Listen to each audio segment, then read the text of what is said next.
முதல் வாசகம் திருத்தூதர் பணி அதிகாரம் 11 திருவசனங்கள் 19 முதல் 26 வரை. ஸ்தேவானை முன்னிட்டு உண்டான துன்புறுத்தலால் மக்கள் பெனிசியா, சைப்பிரசு, அந்தோக்கியா வரை சிதறி போயினர்.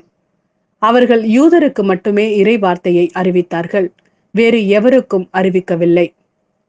அவர்களுள் சைப்பிரசு, சிரேன் ஆகிய இடங்களை சேர்ந்த சிலர் இருந்தனர்.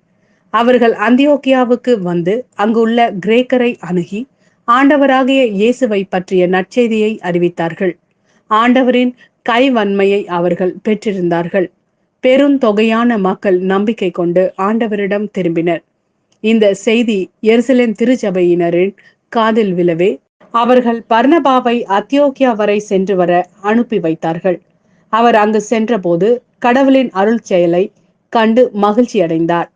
மேலும் உறுதியான உள்ளத்தோடு ஆண்டவரை சார்ந்திருக்குமாறு அனைவரையும் ஊக்கப்படுத்தினார். அவர் நல்லவர், தூய ஆவியால் ஆட்கொள்ளப்பட்டு நம்பிக்கை நிறைந்தவராய் பெருந்திரளான மக்களை ஆண்டவரிடம் சேர்த்தார். பின்பு சவுலை தேடி அவர் தர்சு நகர் சென்றார். அவரை கண்டு அந்தியோக்கியாவுக்கு அழைத்து வந்தார். அவர்கள் ஓராண்டு முழுவதும் அந்த சபையாரோடு கூடவே இருந்து பெருந்திரளான மக்களுக்கு கற்பித்து வந்தார்கள். அந்தியோக்கியாவில்தான் முதல் முறையாக சீடர்கள் கிறிஸ்தவர்கள் என்னும் பெயரை பெற்றார்கள். இது ஆண்டவரின் அருள்வாக்கு. இறைவா, உமக்கு நன்றி. யோவான் எழுதிய நற்செய்தி அதிகாரம் 10 திருவசனங்கள் 22 முதல் 30 வரை. எருசலேமில் கோவில் அர்ப்பண விழா நடந்து கொண்டிருந்தது. அப்போது குளிர்காலம். கோவிலின் சாலமோன் மண்டபத்தில் இயேசு நடந்து கொண்டிருந்தார். யூதர்கள் அவரை சூழ்ந்து கொண்டு, இன்னும் எவ்வளவு காலம் நாங்கள் காத்திருக்க வேண்டும்?